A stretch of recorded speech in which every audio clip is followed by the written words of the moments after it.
আমার ভালোবাসার বন্ধুরা, আপনাদের ভালোবাসা আশা করলাম। বন্ধুরা কেমন আছেন? আশা করি আপনি ভালোই আছেন। আপনাদের ভালোবাসায় আমিও ভালোই আছি। বন্ধুরা, ভিডিওটি শোনার আগে আপনার কাছে একটি অনুরোধ। যদি আমার এই ছোট চ্যানেলটি এখনও সাবস্ক্রাইব করেননি, দয়া করে সাবস্ক্রাইব করে দেন। বন্ধুরা, আমার নাম আখি। আমার বয়স 24 বছর। আমি দেখতে মোটামুটি একরকম আছি। বাসায় আমি আর আমার 5 বছরের ছেলে থাকি। স্বামী বিদেশ গেছে 1 বছর হইল। স্বামীকে কতভাবে যে বলি, আপনি বাড়িতে চলে আসেন।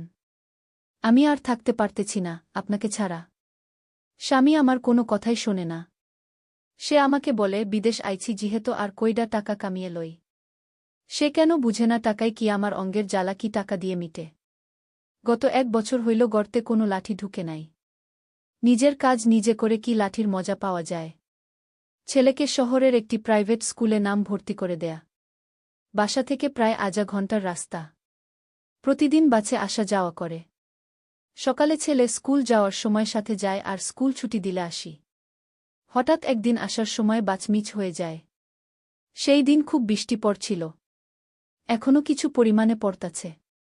বাস মিস হওয়ার জন্য ছেলেকে নিয়ে আমি রাস্তার পাশে দাঁড়িয়ে থাকি। বাস চলাচল নেই বলতেই পারেন। 2-1টি চললেও ওই গলি আনন্দপুর দিকে যাবে না। এইভাবেই কিছুক্ষণ দাঁড়িয়ে থাকার পর 2টি লোক বলাবলি করে আসতেছে। আজকে বুলে বাস চালকরা ধর্মঘাট, বাস হরতাল করেছে বাস ভাড়া বাড়ানোর জন্য। ওদের কথা শুনে আমি ভাবতে লাগলাম, তাহলে কিভাবে কি করব। অল্প অল্প বৃষ্টির মধ্যে দাঁড়িয়ে তো আমার শরীরটা পুরাই ভিজে যাচ্ছে। এমন সময় দেখি একখানা ট্যাক্সি আসতেছে। তাই আমি সামনে আসার আগেই দাঁড়াবার জন্য সিগন্যাল দেয় আর দাঁড়িয়ে ওপরে দাঁড়িয়ে আমাকে বলল, বৌদি কোথায় যাবেন আর সাথে কে কে আছে। আমি বললাম, আর কেউ নাই, আমি আর ছেলেই। আমরা আনন্দপুর যাব। সে বলল, ভাড়া 300 টাকা। আমি বললাম, কিছু মিলিয়ে লবেন। সে বলল, ঠিক আছে উঠেন। আমি উঠার সময় হয় আরেক ঝামেলা। বৃষ্টির পানিতে সারা শরীর ভিজে গেছে। তাই ভিজা শরীরের শাড়ি এমনভাবে লেপ্টে আছে আমি হাঁটতেই পারতাছি না। ভিজা শাড়ি গায়ে লেপ্টে থাকায় আমার উপরে নিচে কি পড়েছি সব স্পষ্ট দেখা যাচ্ছে। সে আমার দিকে ফেল করে তাকিয়ে দেখে। আর গাড়ির থেকে নেমে আমার ছেলেকে গাড়ির সামনে বসায়া দেয়। আমি ঠিকমতো হাঁটতে পারতেছি না। তাই আমার হাত ধরে নিয়ে আমাকেও বসায়া দেয়। আর নিজেও বৈশা ট্যাক্সি ছেড়ে দেয়। আমরা টুকটাক কথা বলতে থাকি আর এক সময় আমাদের মাঝে পরিচয় হয়ে যায়। সে আমার স্বামীর দুঃসম্পর্কের মামাতো ভাই। আমি দেবর বলে জানার পর কথাবার্তায় আরও ফিরি হয়ে যায়। আমি আগেরতেই মিশুক প্রকৃতির মানুষ। একজনে আরেক জনের বাড়ির খবর লই। অল্প সময় পর সে গাড়ি দাঁড় করায়। আমি বললাম, কি হলো, দাঁড়িয়েছ কেন? সে বলল, বৌদি, আমার খুব জুড়ে হিহু লাগছে। এখন খুব বেশি বৃষ্টি পড়তাছে। সে কোনো মতে গিয়ে একটি গাছের চিপায় দাঁড়িয়ে পড়ে। আর তার ওই মেশিন নাচিয়ে নাচিয়ে করতে লাগল। তার শরীরটা গাছের আড়াল হইলেও মেশিনটা পুরাই দেখা যাচ্ছে। আমিও বহুত দিন ধরে মেশিন দেখি নাই, তাই আমারও দেখতে খুব মন চাচ্ছে। আমি তাকিয়ে দেখি তার মেশিনটা আমার বিদেশ থাকা স্বামীর তেও বড়। তার ওইটা দেখে আমার শরীরটা কেঁপে উঠে আর গরম হয়ে যায়।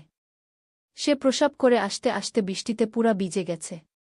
তাই পিছনের ছিটে গিয়ে কাপড় পাল্টে লয়। আমি সব কিছুই গিলাসে দেখি। আমি ভাবতে লাগলাম কি উপায়ে খেলব। সে এমন সময় বলল, বৌদি কি ভাবো? আমি বললাম, কিছুই না, শুধু নিজেরটাই ভাবলা। আমারও তো ঠান্ডা লাগতাছে, ইটু বৌদির কথাও ভাবো। সে বলে, ভাবতে তো পারি, কেউ কি রাজি আছে? আমি বললাম, রাজি না থাকলে কেউ কি এইভাবে বলে? সে বলল, ছেলে আছে যে, কিভাবে কি করবেন বৌদি? আমি বললাম, সে তো ছোট মানুষ, কিছুই বুঝবে না। আরও মোবাইল হাতে দিয়ে দিব, মোবাইল বলতে পাগল। মোবাইল হাতে পাইলে এই দিকে হেই দগে তাকিয়ে ও দেখবে না। তারপর যা হইল সেইটা আর বলার মতো না, আপনারা আন্দাজা করেন। বন্ধুরা, এখন বৃষ্টিও খুব বেশি, তবুও আমরা দুজনেই গেমে গেছি। পরে ভাড়া দেওয়ার সময় একটি কাগজে নাম্বার দিয়ে দেয়। ভাড়া নিতে চাইনি আমি, জোর করেই দেয়। কারণ আমাকে নাম্বারটা যে দিতে হবে। সেই দিন থেকে যখনই সুবিধা পায় আমরা খেলতাম। এখন প্রতিরাতেই সে আমার সাথেই থাকে। সবাই শোয়ার পর আমি আমার রুমের পিছনের দরজা থই। এখন স্বামী না থাকার কোনো অভাব সে আমাকে বুঝতে দেয় না। আমার সব খেয়াল রাখে, আমি এখন বহুত সুখেই আছি। এই গল্পটি এখানেই সমাপ্তি করলাম। বন্ধুরা, দয়া করে ভিডিওতে একখানা লাইক দিয়ে চ্যানেলটা সাবস্ক্রাইব করেন।